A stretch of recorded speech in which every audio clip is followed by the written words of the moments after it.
Hello everyone and welcome back to La-Mulana lore. Unfortunately, we're not going to be covering anything from Gate of Illusion because that place actually has a bunch of stuff we've already covered, which kinda stinks.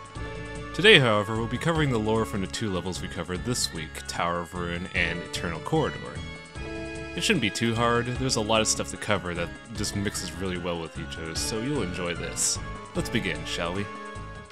As we begin to shift from general mythology to game mythology, the line between things starts to blur.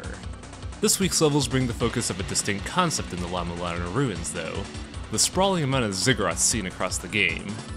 In the Tower of Ruin, the background of Endless Corridor, and the up-and-coming Tower of Goddess, we see a great number of towers supposedly built by the giants in order to power a way to send Mother back to the heavens. Based on what we've seen from Spring in the Sky and Inferno Cave, we can see that these towers act as a sort of mixing chamber for lava and water in order to create steam and build pressure for force. Unfortunately, this plan failed since steam power was a bit of a crutch even for humans. Judging from the sheer amount of towers in Endless Corridor, though, it seems like they were all meant to be a giant array of engines rather than just power generators. On the note of ziggurats, a distinct tower we see in Tower of Ruin is a set of 4 rooms called the Tower of Babel. I briefly covered this in La-Mulana too, but I figure it might be worth touching on this again in detail. Covered in the Book of Genesis, the Tower of Babel story starts as humanity after the Great Flood becomes once again unified and tries to achieve godhood by creating a tower to the heavens.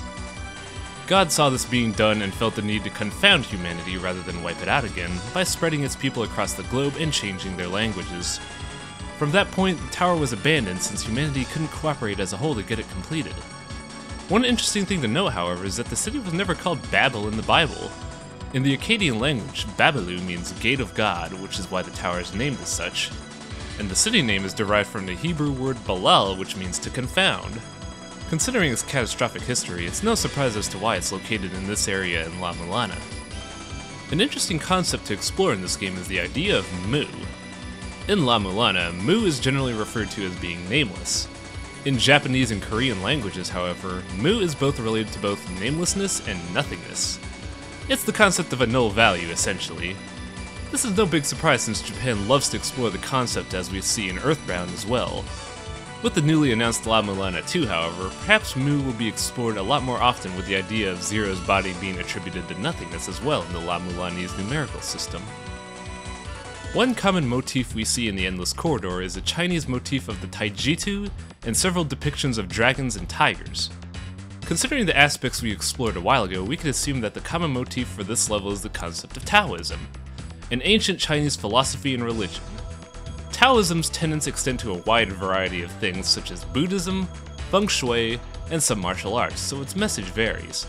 To keep it simple, however, Taoism is the idea of balancing several tenets surrounding humility, creativity, and simplicity.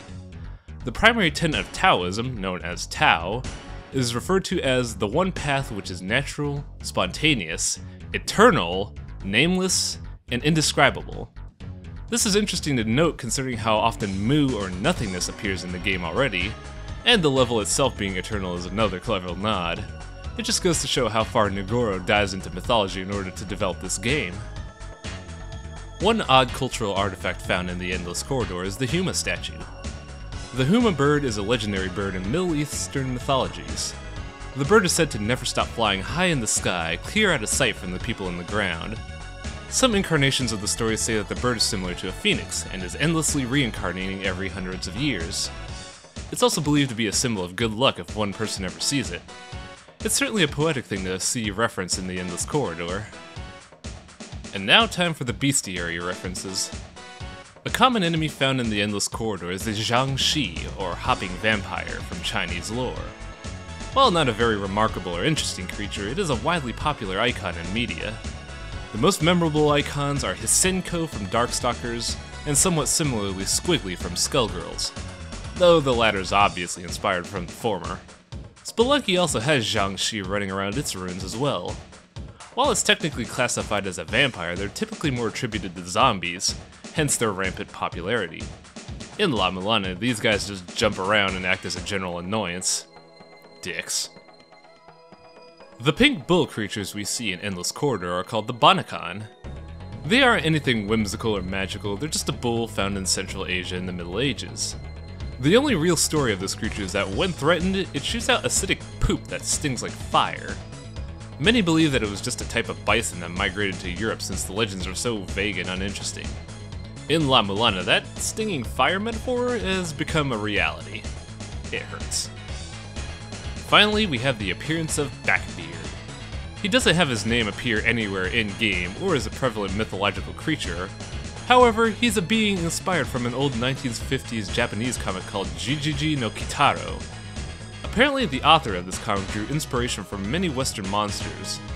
And in Kitaro, this creature would constantly subjugate the monsters of Japan into his own army. Also, he seems to really like vintage cars. Certainly a weird creature to bring into La-Mulana, but he fits the eye motif of the game quite well. That's all for this week of La-Mulana lore. I don't quite know how I'm going to format the next video since the dungeons are going to start to get a lot more fragmented, but we'll see how this goes. There's certainly a lot more references we haven't covered yet, and a lot of them are really great, so stick by. It'll be awesome. See you next time.